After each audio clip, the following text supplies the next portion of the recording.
وإذ علمتك الكتاب والحكمة والتوراة والإنجيل وإذ تخلق من الطين كهيئة الطير بإذني فتنفخ فيها فتكون طيرا بإذني.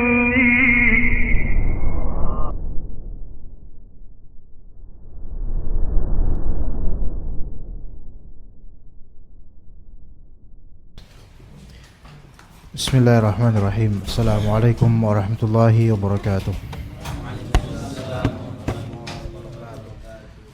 Innal hamdalillah nahmaduhu wa nasta'inuhu wa nastaghfiruh wa na'udzu billahi min shururi anfusina wa sayyiati a'malina. May yahdihillahu fala mudilla lahu wa may yudlil fala hadiya lahu. Asyhadu an la ilaha illallah wahdahu la syarika lahu wa asyhadu anna Muhammadan 'abduhu wa rasuluhu la nabiyya ba'dahu. Allahumma 'allimna ma yanfa'una wanfa'na bima 'allamtana innaka antal alimul hakim. Insyaallah kita lanjutkan kajian kitab Bulughul Maram di hadis Fadalah bin Ubaid. Setahu ana itu sekarang. Benar enggak? Ya udah. Oke. Kita lanjutkan insyaallah, mudah-mudahan hari ini kita bisa bahas 3 hadis insyaallah dengan izin Allah, dengan rahmat dari Allah. Ya, taib. Fadhal iqra. Bismillahirrahmanirrahim. Alhamdulillahi rabbil alamin. Allahumma salli ala Muhammad wa ala ali Muhammad. Asyhadu an la ilaha illallah wa asyhadu anna Muhammadan abduhu wa rasuluh. Allahumma inna nas'aluka ilman nafi'a wa rizqan thayyiba wa amalan mutaqabbala. Amin. Amin.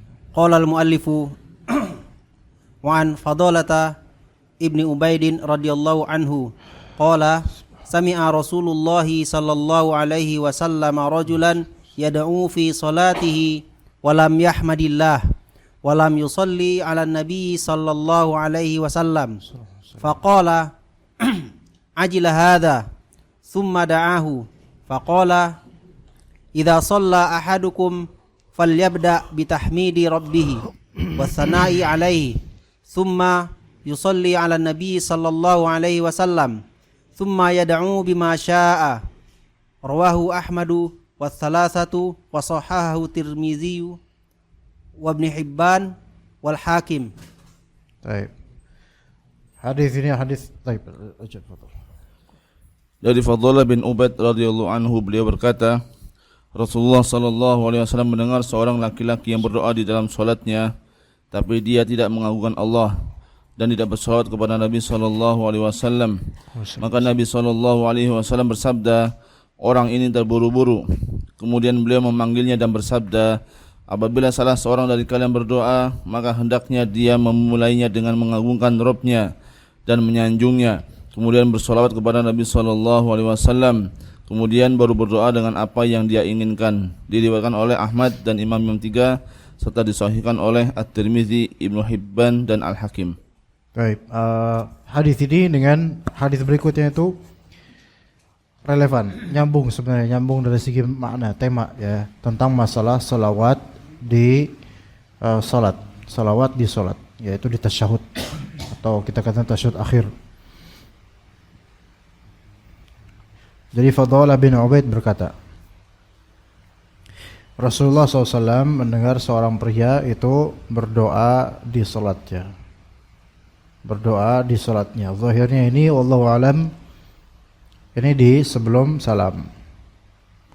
Tapi lam yahmadillah wa lam yusalli 'ala nabi, tetapi orang ini tidak memuji Allah dan tidak salawat atas Nabi. Ya. Tidak memuji Allah dan tidak salawat atas Nabi. Nah, di sini yang nanti menjadi iskal, yaitu permasalahan apakah salat orang ini sah atau tidak gitu. Gitu loh. Tetapi di sini tidak disuruh ulang oleh Nabi sallallahu alaihi wasallam. Kalau kita tahu bahwasanya tasyahud akhir itu rukun atau wajib minimal. Nah, orang ini tidak memuji Allah, tidak salawat atas Nabi dalam salatnya. Maka Nabi berkata, "Ajila hadza." Orang ini tergesa. Orang ini terburu-buru. Syuf di sini ada faedah nanti di kalimat ini bahwasanya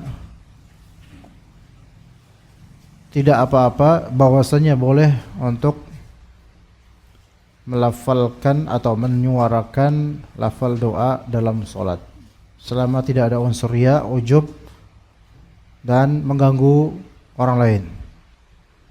Jadi boleh ketika sholat doa ada sedikit dinyatakan dan ada yang mungkin mendengar, itu tidak apa-apa asal tidak riya, tidak ujub.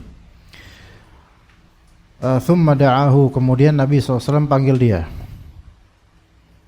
Maka faqala, Nabi SAW berkata, "Idza shalla ahadukum falyabda bitahmidi rabbih wa tsana'i 'alaihi thumma yusalli 'alan nabi thumma yad'u bima syaa." Jika seorang dari kalian, idza shalla ahadukum, jika salat di sini maksudnya ketika salat dan mau berdoa, ketika salat dan mau berdoa, maka falyabda bitahmidi rabbih, maka mulailah dengan memuji Rabbnya dan as-sana alaihi, sama memuji Allah. Thumma yusalli 'alan nabi, kemudian salawat atas Nabi. Thumma yad'u bima syaa, kemudian dia silahkan berdoa sesuai dengan apa yang dia inginkan dalam salat. Taib, Alhamd dan Ats-Tsana maknanya sama, yaitu memuji Allah. Memuji Allah itu adalah adab pertama sebelum konten doa kita. Kemudian salawat. Kemudian salawat atas Nabi SAW dengan berbagai sighah atau format, silahkan. Dan setelah salawat itu baiknya kita mengakui kesalahan diri, meminta ampun, itu lebih afdal. Walaupun di rangkaian hadis ini tidak ada itu. Ya, tidak ada itu. Tetapi lebih afdal kita melepas dulu dosa-dosa lalu baru meminta. Taib, di hadis ini menjadi dalil akan adab dari antara adab-adab doa, yaitu mendahulukan memuji Allah Subhanahu wa taala, kemudian berselawat, kemudian berdoa. Dan adab ini mutahaqqiq fit tasyahud, yaitu terwujud dalam tasyahud kita, sebagaimana dalam hadis-hadis sebelumnya, hadis Ibnu Mas'ud dan lainnya. Hadis-hadis tasyahud mengandung pujian terhadap Allah Azza wa Jalla di awal-awal tasyahud. At-tahiyatu lillah wassalawatu wattayyibat, dan at-tahiyatul mubarakatuh salawatu thayyibatu lillah. Itu pujian bagi Allah Azza wa Jalla, untuk Allah Azza wa Jalla. Ya. Nah, baru kemudian apa? Syahadat, ya, habis itu salawat, Allahumma shalli wa sallim, dan seterusnya. Baru setelah itu apa? Doa. Taib. Jadi zahirnya wallahu alam ini di masalah duduk tasyahud. Di masalah duduk tasyahud. Ibnu Qayyim dalam kitab Jala'ul Afham, beliau punya kitab khusus membahas tentang salawat Nabi. Tebal kitabnya, ratusan halaman. Nama kitabnya Jila bisa atau Jala'ul Afham. Dalam masalah salawat terhadap khairul anam, yaitu Rasulullah SAW. Kenapa dizahirkan di sini sepertinya hadis ini konteksnya saat duduk tasyahud? Kata Ibnu Qayyim, li'annahu laysa fi sholati mawdi'un yushra'u fihi ats-tsana'u 'ala Allah thumma as-salatu 'ala rasulih thumma ad-du'a'u illa fi at-tasyahudi akhir as-salah. Karena dalam salat tidak ada spot yang disyariatkan untuk memuji Allah, kemudian salawat atas Nabi, kemudian doa, kecuali di tasyahud di akhir salat. Ini juga menunjukkan bahwasanya tasyahud awal, kalau ada 2 tasyahud atau lebih, tasyahud awal itu bukanlah tempat untuk berdoa. Ya. Melainkan di tasyahud akhir. Terserah. Dalam satu salat mau ada tasyahud pertama, kedua, ada 3 kali tasyahud atau mungkin 4 kali tasyahud, tapi tasyahud akhirlah yang tempatnya doa. Ya. Fa inna dzalika la yusra'u fil qiyami wala fil ruku'i wala sujudi ittifaqa. Sesungguhnya memuji Allah kemudian salawat kemudian doa itu tidak disyariatkan baik saat berdiri tidak, baik saat ruku' tidak, baik saat sujud tidak. Sujud antum doa langsung. Kalau antum mau doa dalam sujud, doa langsung. Tidak harus atau tidak pula ada syariatnya untuk mengkhususkan dengan memuji Allah dan selawat. Lihat di sini, paham di sini ya. Maka ini hanya di apa? Hanya di tasyahud akhir saja. Fa'ulima annahu innama arada bihi akhir as-salati halal julusi fit tasyahud. Maka terketahuilah bahwasanya maksud dari hadis ini adalah di akhir salat ketika duduk di tasyahud terakhir.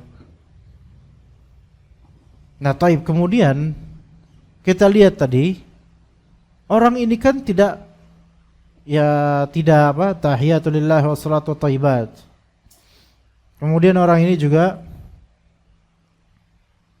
tidak selawat, langsung ke doa. Di sini sebagian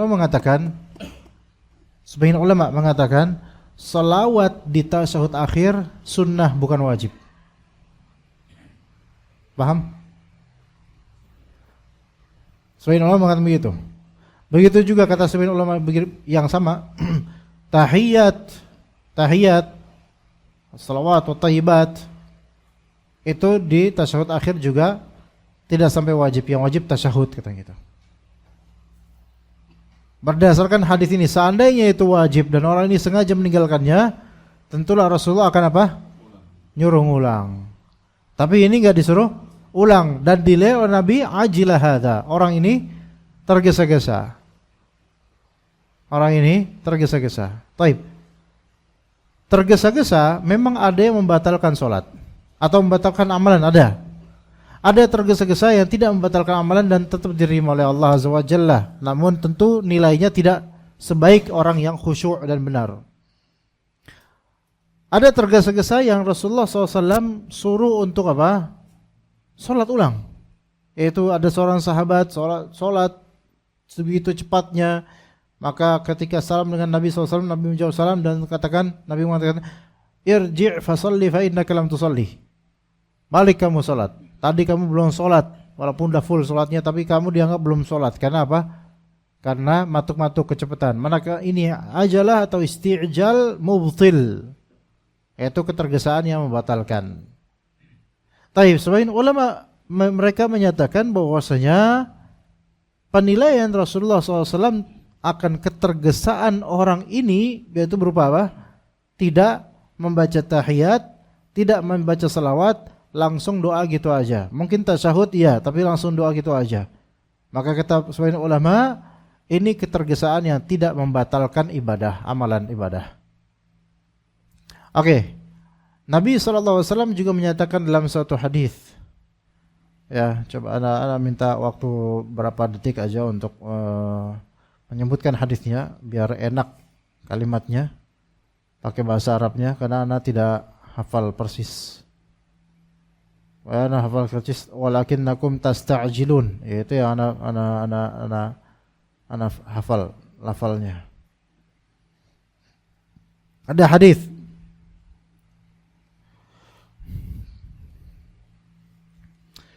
Abdullah bin Khabbab bin Al-Ard radhiyallahu anhu, beliau berkata, syakawna ila Rasulullah SAW wa huwa mutawasidu biriddatin lahu fi dhilil Ka'bah. Kami datang ke Rasulullah mengeluhkan sesuatu. Rasulullah sedang rebahan atau senderan dengan yaitu dengan burdah ya. Atau dengan apa di naungan Ka'bah, pokoknya lagi nyantai di dekat Ka'bah.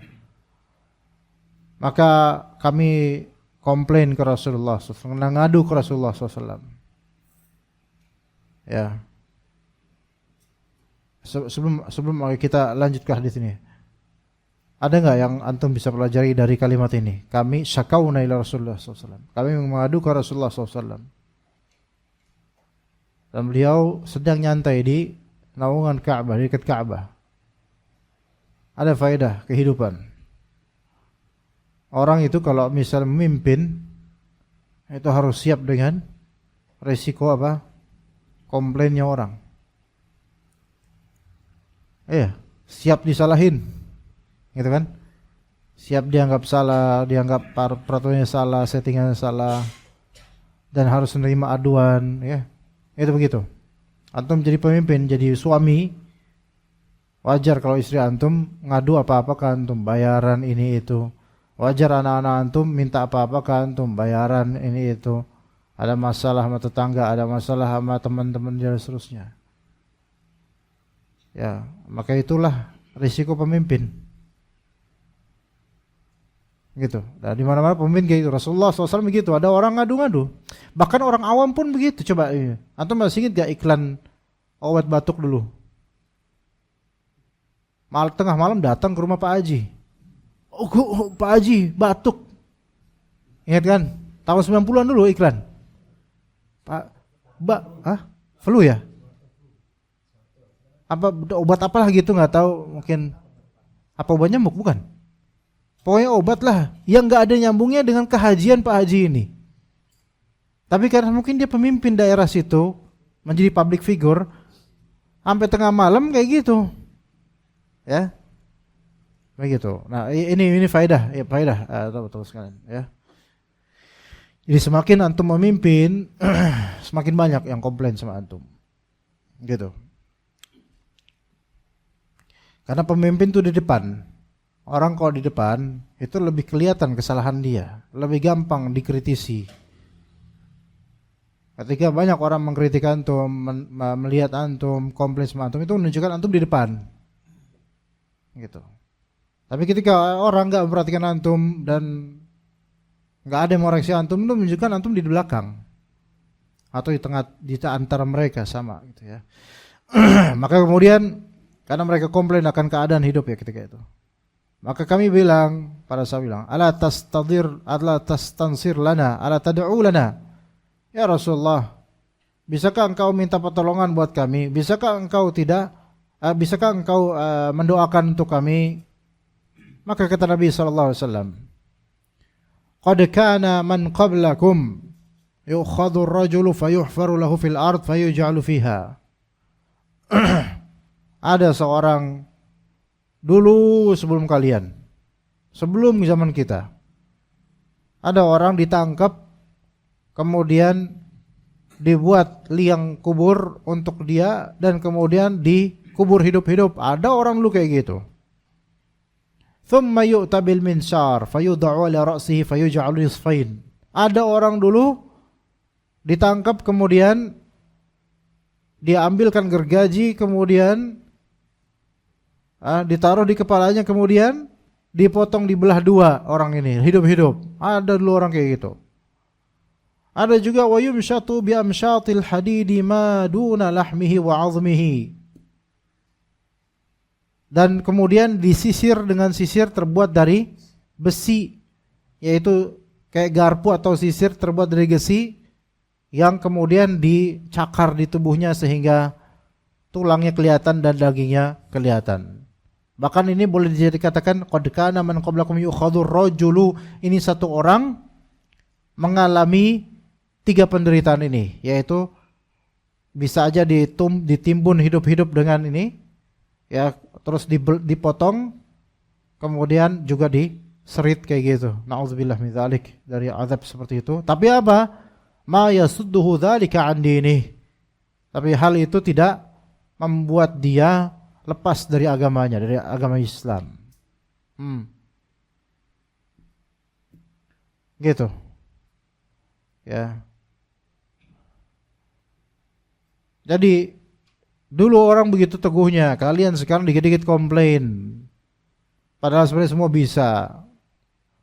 Dan kata Nabi pada akhirnya, walakinnakum tasta'jilun. Tetapi kalian tasta'jilun, tergesa-gesa. Ya. Nah, juga dalam hadis lain tentang tergesa-gesa lainnya dalam berdoa. Ya, ada sebagian dari kalian, ya ada sebagian dari ya banyak dari kita bilang da'autullah falam yastajib li.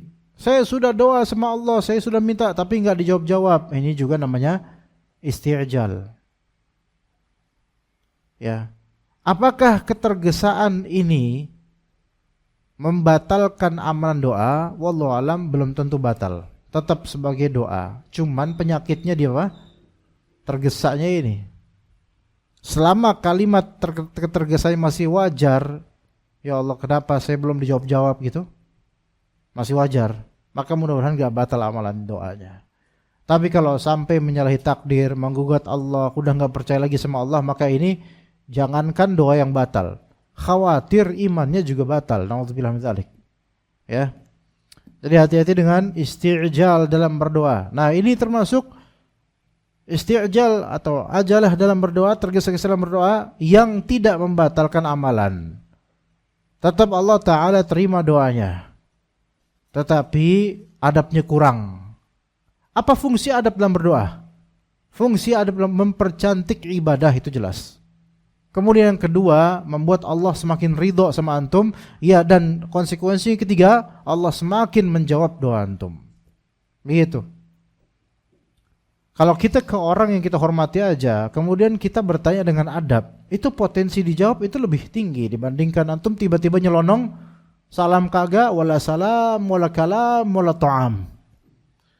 Salam kagak, ngomong enggak, makanan juga nggak dikasih.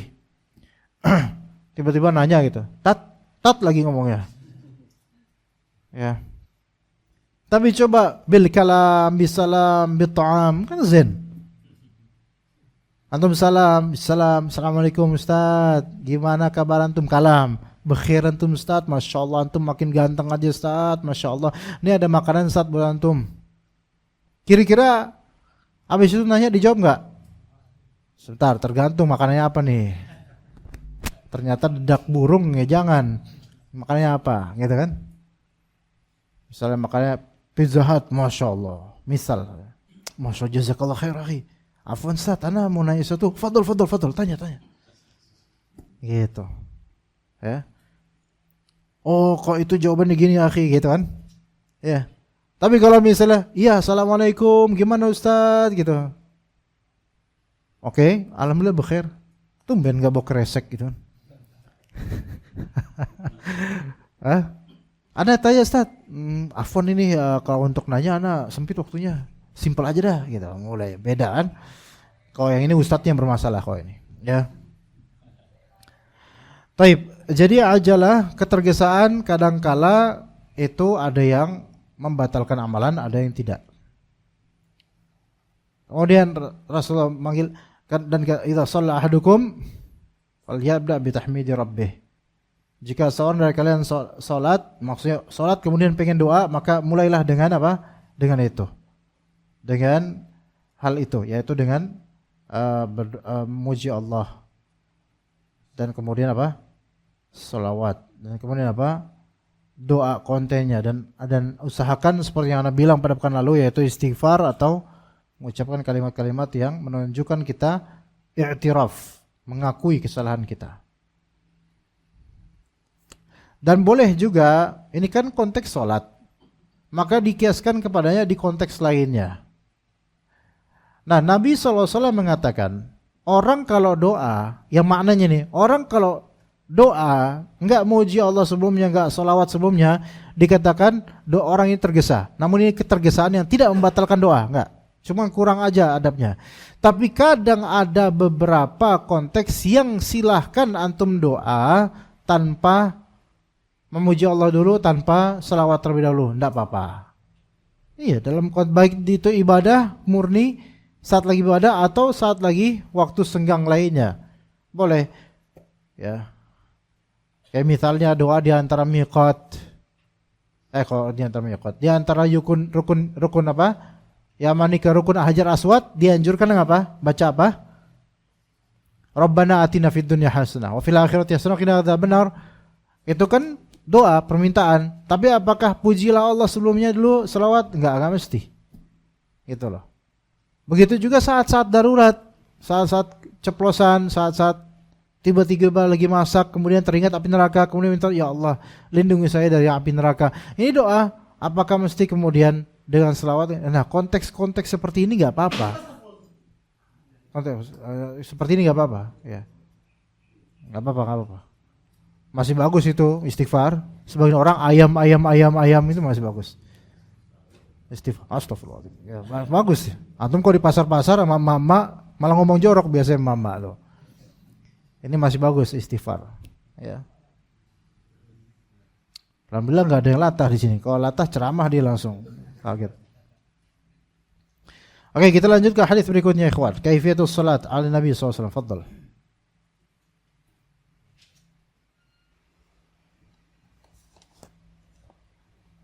Wa an Ibnu Mas'udin Al-Ansari radhiyallahu anhu qala Bashir ibni Sa'ad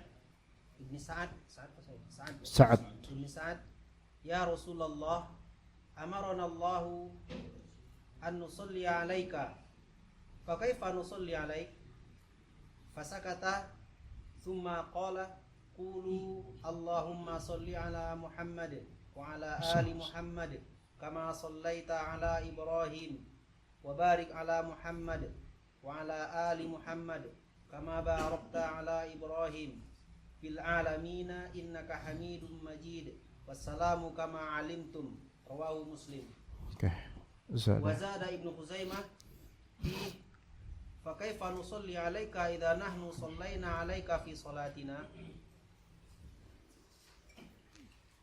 Betul. Ya.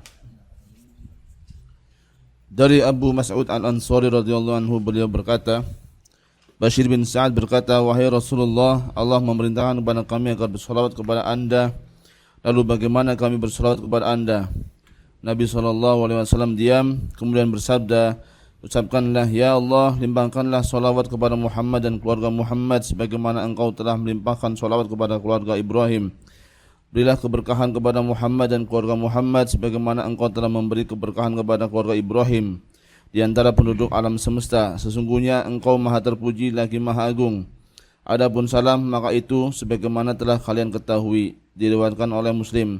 Dan tambahan dari Ibnu Khuzaimah menambahkan dalamnya, bagaimana kami bersolawat kepada Anda apabila kami hendak bersolawat kepada Anda di dalam salat kami. Baik.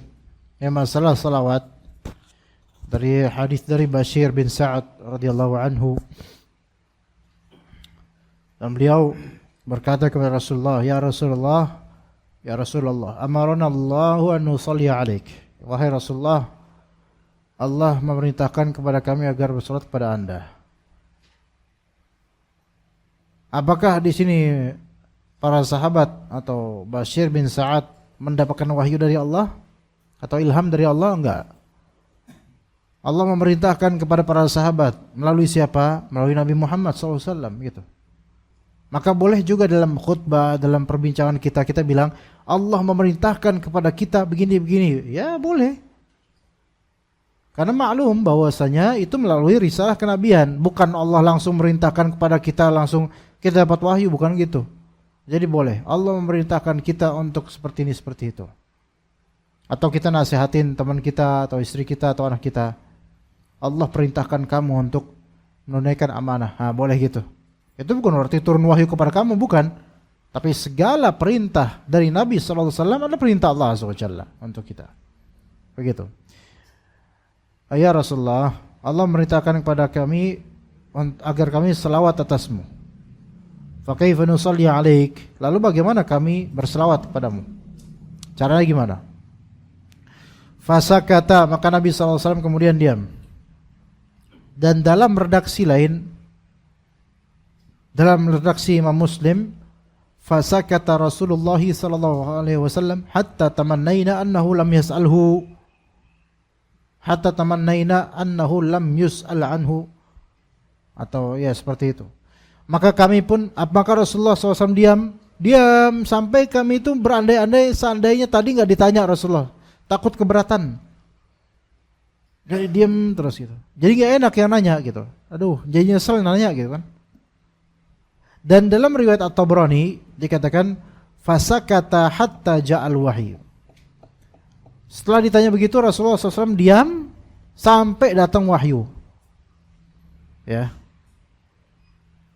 Nah, kenapa tadi kenapa sahabat berandai-andai seandainya tadi Nabi nggak ditanya begitu? Karena mereka nggak enak, takut gitu. Rasulullah nggak suka dengan pertanyaan itu, takutnya gitu. Dan juga dikatakan juga ada takutnya apa? Ya ayyuhalladzina amanu la tas'alu an asya'in tubdalakum tasukum. Itu di ayat Al-Maidah, wahai orang-orang beriman, jangan kalian nanya akan sesuatu yang kalau nanti terbuka jawabannya itu bakal memperburuk kondisi kalian, takutnya gitu. Maka kami merasa gak enak gitu. Tapi alhamdulillah kemudian tibalah wahyu dan Nabi SAW kemudian menyampaikannya. Ini sampai level Nabi SAW itu tidak berani untuk menetapkan sesuatu yang belum Allah tetapkan, menunggu jawaban dari Allah Azza wa Jalla. Maka kata Nabi, qulu, katakanlah kalian untuk berselawat, ya, Allahumma salli ala Muhammadin wa ala ali Muhammad. Ya Allah, limpahkanlah salawat kepada Nabi Muhammad dan keluarga Nabi Muhammad. Kama sallaita ala ali Ibrahim, sebagaimana engkau melimpahkan selawat atas Nabi Ibrahim alaihissalam. Wa barik ala Muhammadin wa ala ali Muhammad, kama barakta ala Ibrahim wa ala ali Ibrahim. Kama barakta ala ali Ibrahim. Ini salah satu redaksi. Fil alamin innaka Hamidum Majid. Taib. Ini salah satu redaksi selawat yang ada dalam apa? Dalam salat sebelum salam. Maka kata Nabi SAW, wassalamu kama alimtum. Adapun salam maka itu sebagaimana telah kalian ketahui. Sebagian ulama membacanya wassalamu kama ulimtum. Ya. Wassalamu kama ulimtum. Setelah itu kalian salam sebagaimana kalian telah diajari untuk salam. Dalam riwayat Ibnu Khuzaimah ada tambahan fakaifa, yaitu pertanyaannya Bashir bin Sa'ad, fakaifa nusalli 'alaika idza nahnu shallaina. Bagaimana kita berselawat ya Rasulullah ketika kami shallaina 'alaika fi shalatina, ketika kami lagi salat. Ya, ketika kami itu menunjukkan di tasyahud salawatnya. Ya. Ini namanya salawat Ibrahimiyah. Karena ada penyebutan kaitan dengan wa ala ali Ibrahim, maka disebut salawat Ibrahimiyah. Ini di tasyahud, terutama tasyahud akhir. Nah, ada hadis-hadis sama mirip dengan ini, tapi sighahnya itu beragam. Sighahnya beragam. Ya, ada yang singkat, ada yang panjang, wa ala ali Muhammad kama barakta wa ala apa wa sallallahu alaihi wasallam ala nabi Muhammad wa ala ali Muhammad kama sallaita ala Ibrahim wa ala ali Ibrahim, dan seterusnya. Ya. Ini mungkin wallahu alam bisa dicari di beberapa kitab di antara sifat salat Nabi, lafal-lafal selawat Ibrahimiyah yang ada di akhir tasyahud itu apa aja yang sesuai dengan sunnah itu banyak, beberapa model. Tapi tidak ada satupun yang dengan lafal Sayyidina. Ya, antum bisa baca sendiri, nanti cari sendiri ya. Baik, bismillah. Berikutnya, sebagian ulama memakai hadis ini untuk menguatkan pendapat akan wajibnya salawat di tasyahud akhir. Ini menjadi dalil bagi sebagian ulama yang mewajibkan. Ya. Gitu. Dan pendapat kedua, selawat atas Nabi tidak wajib melainkan sunnah. Ini pendapat kedua. Dari pendapat pertama mewajibkan, pendapat kedua menyunahkan. Ya. Karena apa? Lihat hadis sebelumnya. Ada orang enggak tahiyat, enggak muji Allah dan enggak selawat. Rasulullah enggak nyuruh ulang salatnya. Ya begitu. Enggak menyuruh ulang. Ya. Taib. Jadi sebenarnya ada tiga pendapat tentang apakah selawat itu harus atau enggak. Pendapat pertama tadi apa? Wajib ya. Pendapat kedua sunnah. Pendapat ketiga rukun.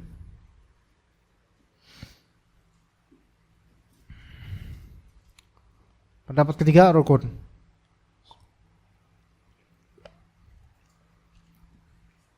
Apa bedanya, ikhwan?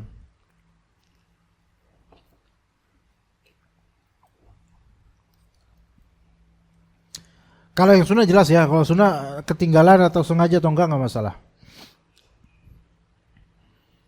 Tapi kalau wajib, meninggalkannya dengan sengaja dan sampai berpindah ke berikutnya, membatalkan sholatnya, kata sebagian ulama.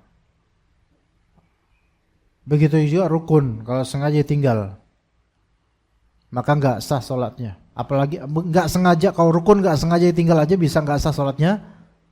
Apalagi kalau sengaja ditinggal. Ya, faham nggak bedanya ya ikhwan? Apa antara pendapat yang mewajibkan dengan yang merukunkan? Mana yang lebih kuat, wajib atau rukun? Rukun lebih kuat. Ya, rukun lebih kuat daripada wajib. Rukun itu kayak udah seolah-olah anggotanya, udah membernya. Wajib itu seolah apa yang kudu dilakukan. Rukun kayak misalnya rukun tubuh antum apa? Tangan, kaki, wajah, itu kayak udah harus ada gitu. Namun kewajiban antum apa? Ada kewajiban lain. Antum harus mandi misalnya, itu hal yang beda gitu misalnya, ya. Itu asli nggak ada di tubuh antum, tapi kalau rukun itu kayak ada di tubuh antum langsung, ada antum anggota tubuh antum, itulah rukunnya.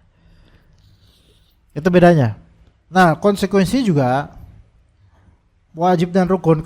Kalau misalnya nih beda-beda. Kalau misalnya selawat itu wajib, maka kalau antum meninggalkannya dengan lupa nggak masalah. Tapi sujud sahwi. Kalau antum meninggalkannya dengan sengaja, lalu antum berpindah ke rukun lain, salam, maka sebagian ulama dikatakan rakaat tersebut tidak sah, ulang lagi. Bahkan ada yang mengatakan orang itu sholatnya tidak sah karena sengaja meninggalkan kewajiban dalam sholat. Itu beda kalau wajib.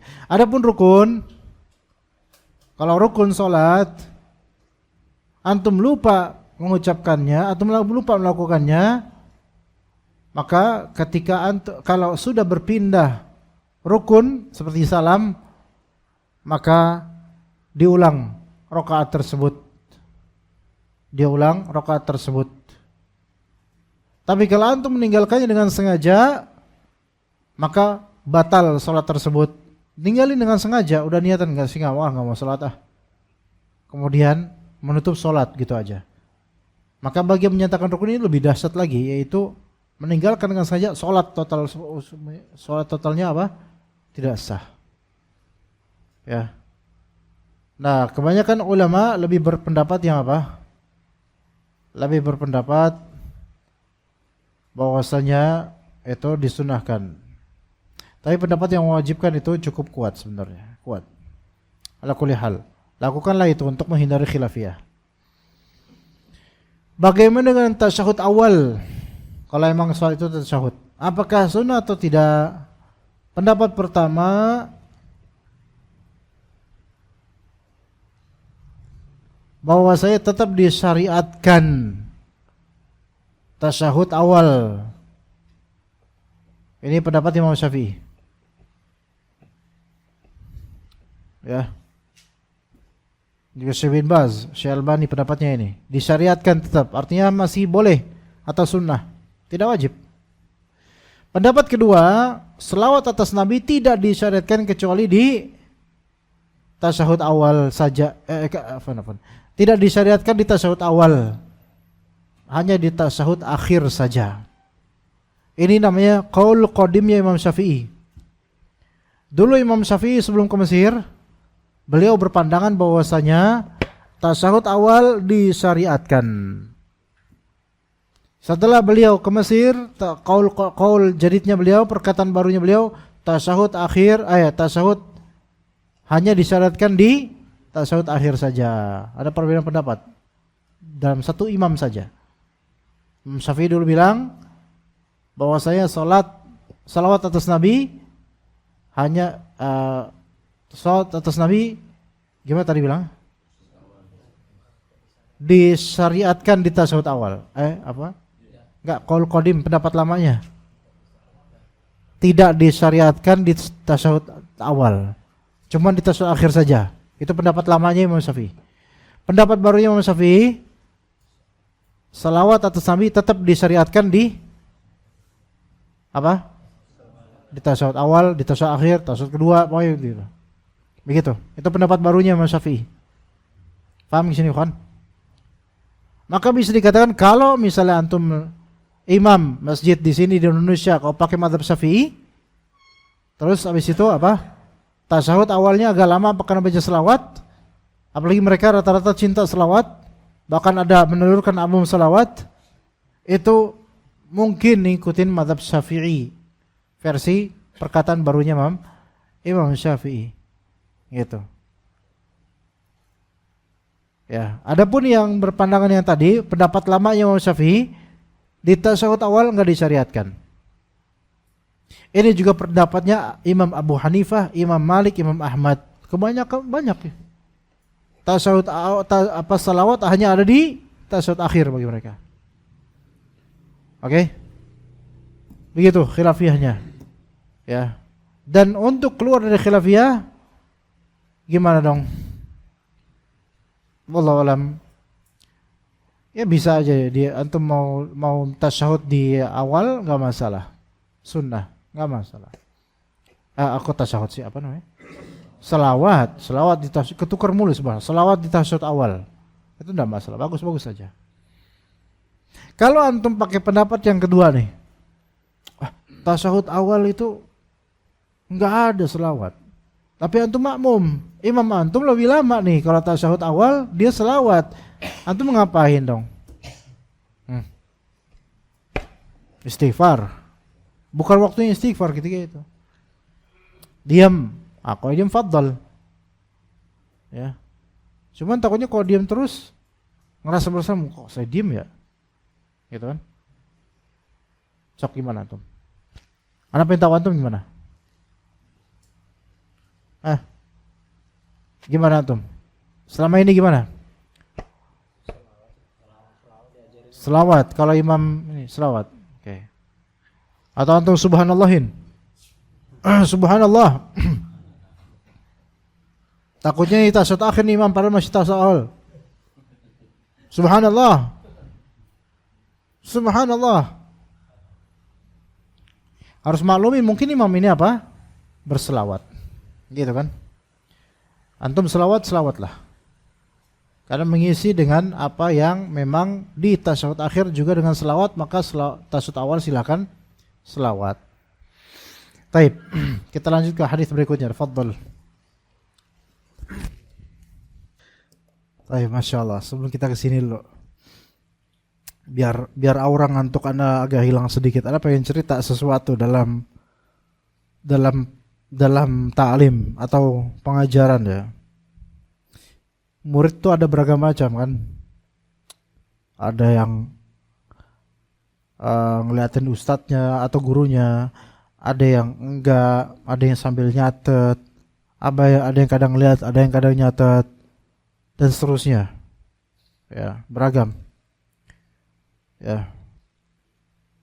Anda keinget cerita Abi Ana dulu ada seorang murid. Itu sangat memperhatikan gurunya di kelas. Selalu memperhatikan guru itu, perhatian yang betul-betul matanya itu kayak nempel di muka gurunya itu. Jadi dilihatin. Atau menjadi guru kira-kira risih nggak dengan pandangan-pandangan yang betul-betul nggak berkejap apa nggak ngedip dan ngeliatin terus. Itu kayak ngamatin tuh kayak betul-betul itu. Tapi nih murid kalau ditanya nggak bisa jawab. Gitu loh. Ditanya sama guru ini, kamu itu murid yang saya kalau jelasin kamu tuh nggak pernah luput pandangan kamu dari saya. Tapi kok kamu yang paling nggak bisa jawab? Maka kata murid ini, Pak Guru, saya itu nggak merhatikan omongan Pak Guru. Saya merhatikan apa? Bibir atas Pak Guru tuh nggak pernah bergerak kalau ngomong. Ada apa? Ya gimana?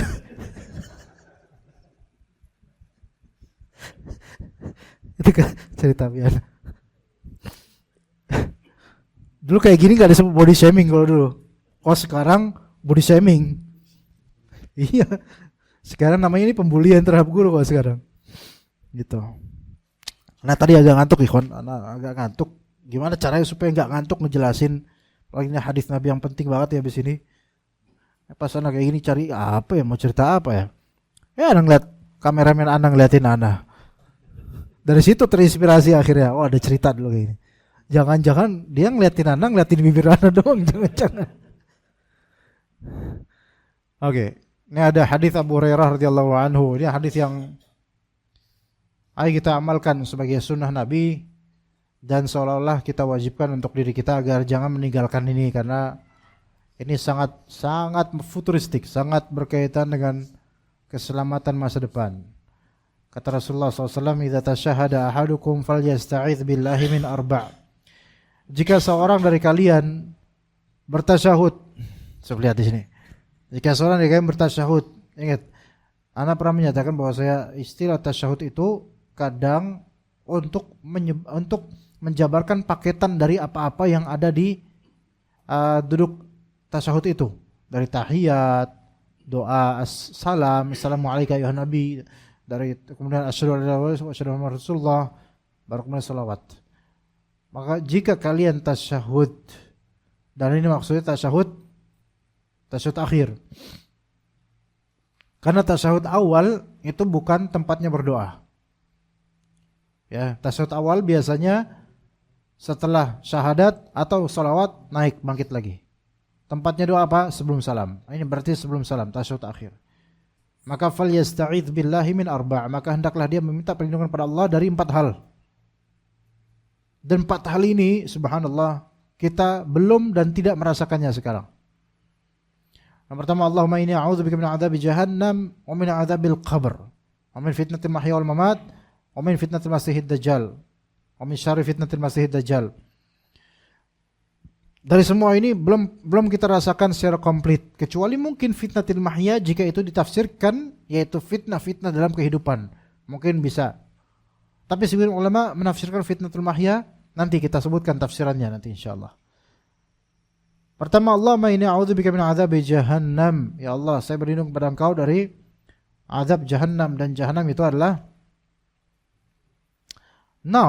neraka yang ba'idah.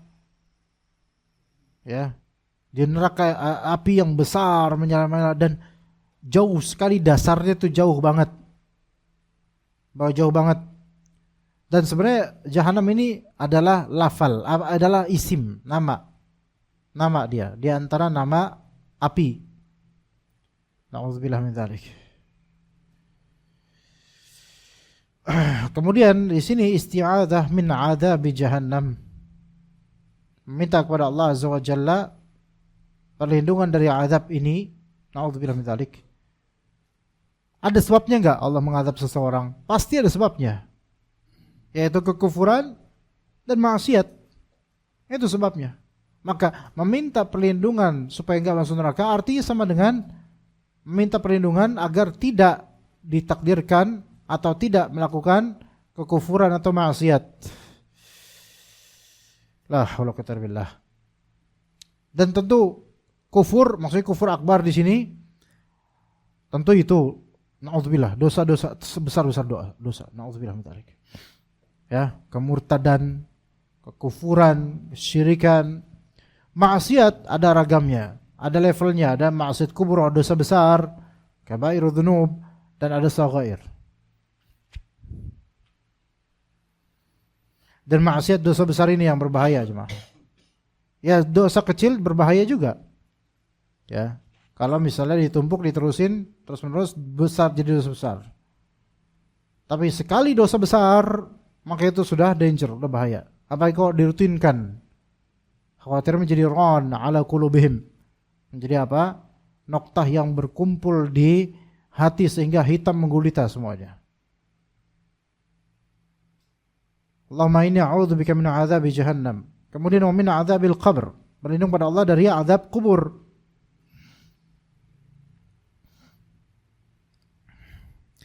Yaitu apa? Azab di alam kubur. Dan alam kubur adalah antara kematian kita sampai dibangkitkannya kita di hari kiamat. Ya. Tapi apakah gini, min azabil qabr, lafal al-qabr ini kan dia kuburan. Tapi maksudnya lebih umum daripada sekadar kuburan secara kenyataan kelihatan duniawi saja. Melainkan ini lebih ke alam barzakh. Yaitu azab di alam barzakh. Tapi umumnya orang dikubur, karena gitu makanya disebut azabul qabr. Adapun orang yang mati tenggelam, mati menjadi remah-remah, mati dicabik-cabik dan dimakan binatang buas misalnya, na'udzubillah min dzalik, maka ini juga mengalami alam barzakh. Karena alam barzakh itu alam ruh. Sedangkan fisik itu masih di alam dunia. Hanya saja kerap kali fisik itu juga terimbaskan dari apa yang didapat dari azab di kuburnya itu. Anda bilang kerap kali, enggak mesti, kawan. Fisik ini tubuh kerap kali terimbaskan kena efek dari azab kubur di alam barzakh. Fisiknya juga terimbas, gosong atau itu bisa aja imbas dari itu. Tapi tidak semua azab kubur selalu berimbas pada fisik. Enggak semua. Iyalah. Antum tahu mak nenek enggak? Mak nenek. Mak terus ada nenek gitu. Mak nenek itu di Toraja sana.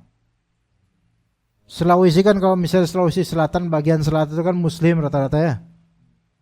Kalau ini apa namanya, Makassar ya, dan semisal itu.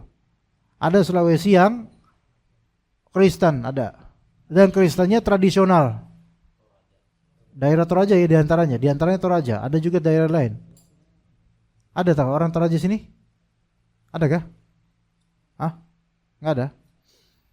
Nah, itu ada namanya perayaan mak nenek.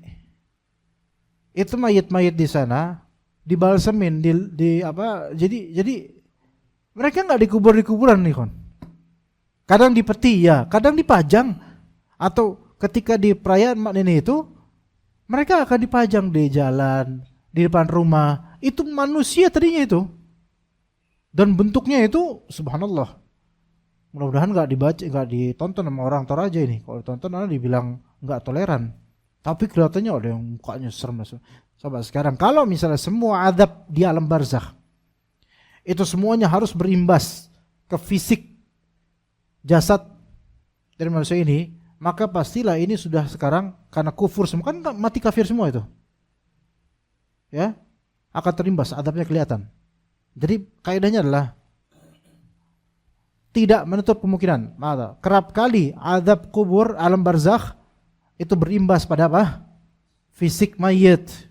Tapi tidak semua.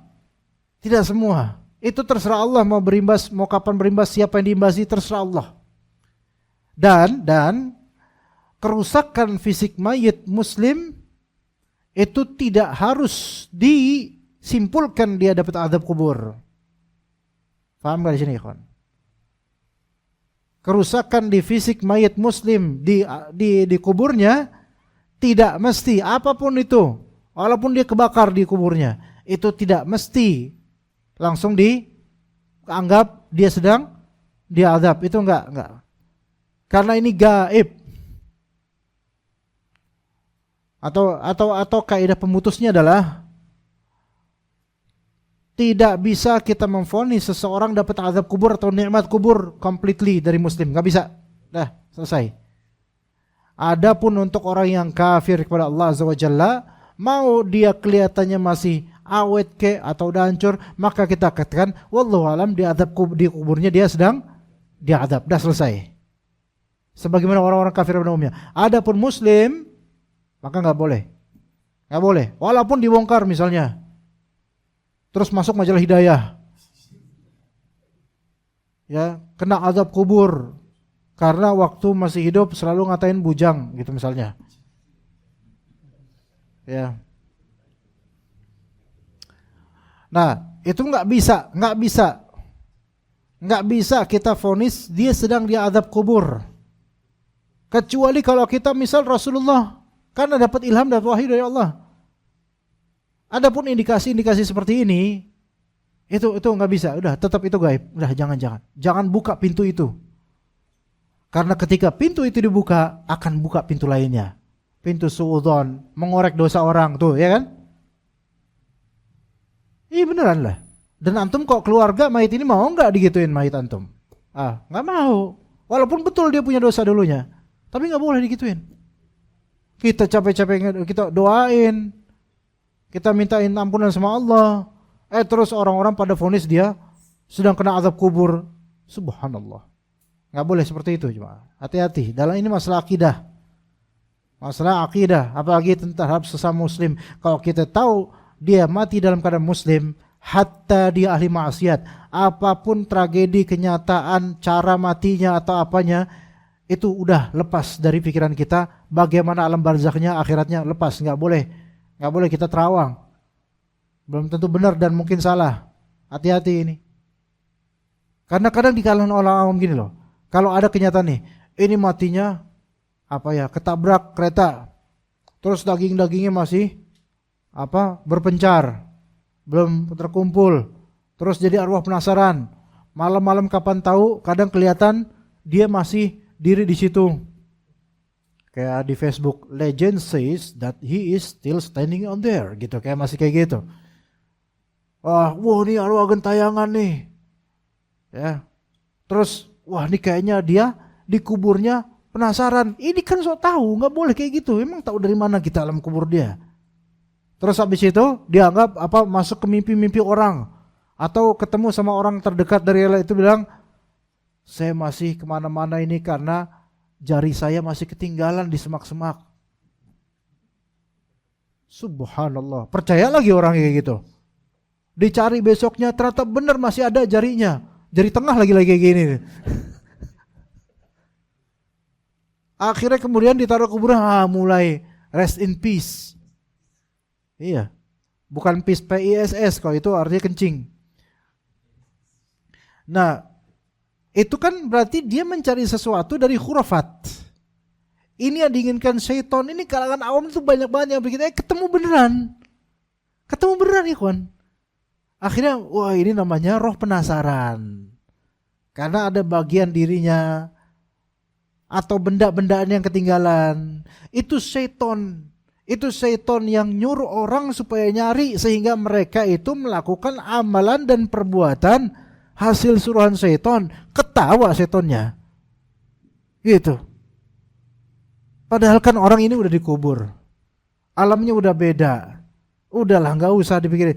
Kita nggak boleh sok tahu dia kubur penasaran. Dia kuburnya nggak tenang sebelum di jari tengahnya ditemuin, sebelum bonekanya ditaruh di kuburan dan seterusnya. Itu banyak cerita kayak gitu ikhwan di kalangan awam. Dan itu memang terjadi sebagai fitnah untuk orang-orang. Nah, muslim yang wafat walaupun dia dulu fasik, maka kholas urusannya. Udah urusannya, nggak usah dikorek aibnya. Kalau dibongkar misal, atau di tengah malam ada suara tolong, itu nggak usah digubris. Pernah nggak antum lewat di kuburan, terus tolong ada gitu. Coba seandainya ada, antum cari dari kuburan, ini kuburan yang masih fresh gitu. Tolong, ada tangan kayak gini. Kita alus sunnah ketawain aja. Lu kira gue ketipu sama lo gitu. Ya. Coba mayit masa ya tangan kayak gini. Wah ini kayak kurang rapat nih pocongnya nih. Masa kayak gini bisa kayak gini tangannya. Tolong gitu kan. Lalu akhirnya tersebarlah isu bahwa dia sedang Dia azab kubur. Akidah orang-orang rusak gara-gara ini. Ini nih akidah yang rusak nih. Setan jadi cuman dengan mudahnya dia cuman tolong kata setannya tuh. Terus tangannya juga mungkin dapat dari Shopee atau dari mana itu, kemudian dapat tangan gitu, bisa aja ada tangan gitu. Orang lagi lewat pula, yang lewat pengecut biasanya itu. Terus pikirannya khurafat doang, akhirnya jadi isu. Fulan lagi diadab. Omongan fulan lagi diadab, ini berarti kan berkata tentang yang gaib yang hanya Allah yang tahu kan? Dosa enggak ini? Dosa besar. Orang percaya jadi dosa besar. Buat ritual supaya enggak penasaran, dosa lagi. Kemudian memohon kepada mayit di dosa besar, bahkan bisa syirik lagi. Itu tujuannya kayak gitu jemaah. Iya. Makanya enggak ada ulama ahlu sunnah wafat gentayangan, enggak ada. Coba gimana? Syekh wafat biasa ngajar gentayangan, besoknya di kelas ada dia lagi. Loh, Syekh, antum kan udah wafat. Anak penasaran pengen ngajar lagi gitu. Enggak ada kayak gitu. Azab kubur, khalas. Dan seseorang ketika dia azab kubur, dia enggak bisa ngapa-ngapain, khalas. Nauzubillah min dzalik.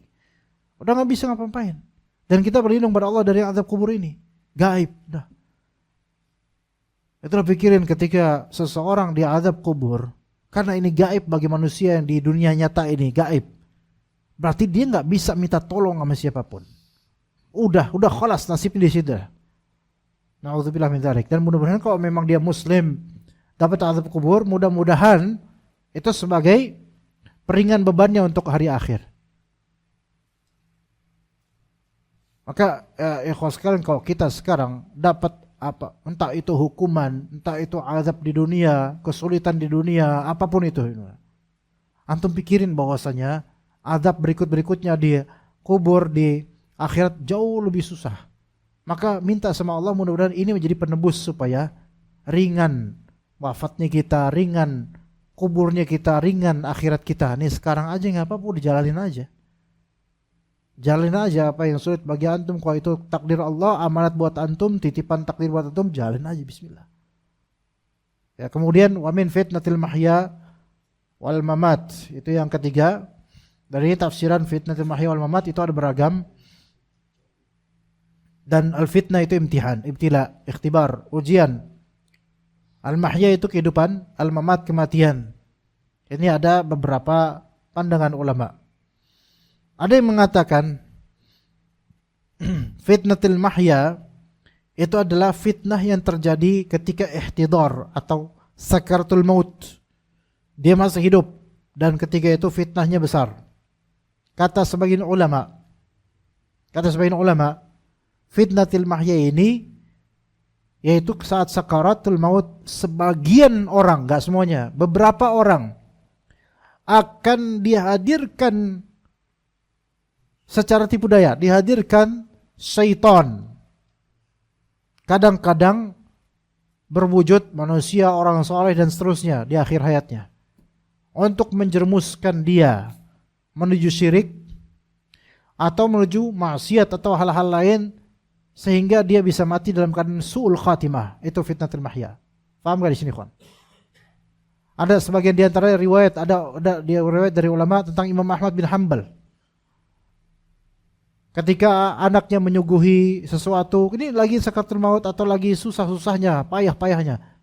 Maka ketika anaknya datang, Imam Ahmad bilang, pergi. Gitu. Anaknya bingung. Saya mau bacain Quran, saya mau baik-baik, kok malah disuruh pergi sama ayah saya. Maka kemudian setelah agak terangan, Abi kenapa? Tadi saya malah diusir. Enggak, tadi itu ada syaitan menghampiri saya. Dan dia seperti orang baik, dia mengatakan, wahai imam, engkau adalah seorang imam, engkau adalah seorang imam ahlus sunnah, engkau ada ini, supaya saya ujub. Dan tujuan setan itu adalah saya mati dalam keadaan ujub. Tuh lihat tuh, saking detailnya ulama tuh. Ya, begitu. Maka ini ada maksud di sini, ikhwan.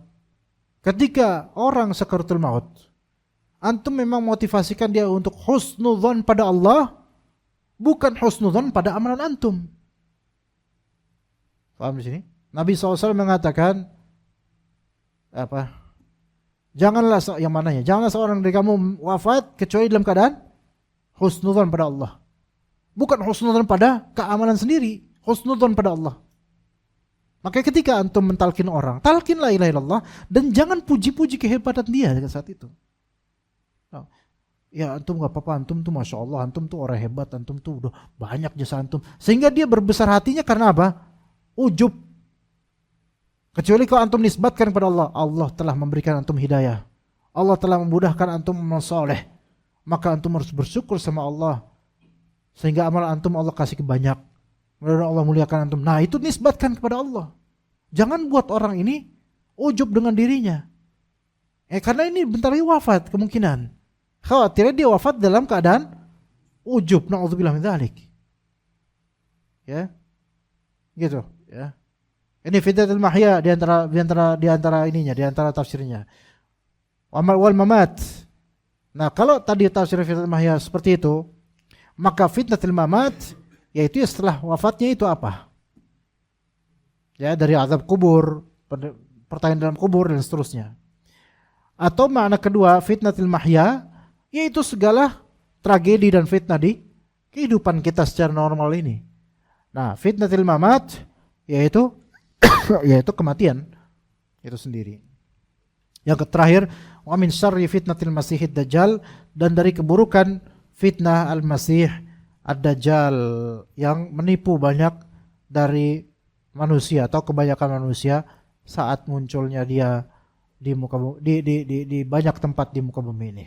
Tapi kita mungkin cukup sampai sini insyaallah. Barakallahu fikum jami'an, semoga bermanfaat. Wa sallallahu ala nabiyyina Muhammad wa ala alihi wa sahbihi ajma'in. Subhanakallahumma bihamdika asyhadu an la ilaha illa anta astaghfiruka wa atubu ilaik. Assalamualaikum warahmatullahi wabarakatuh.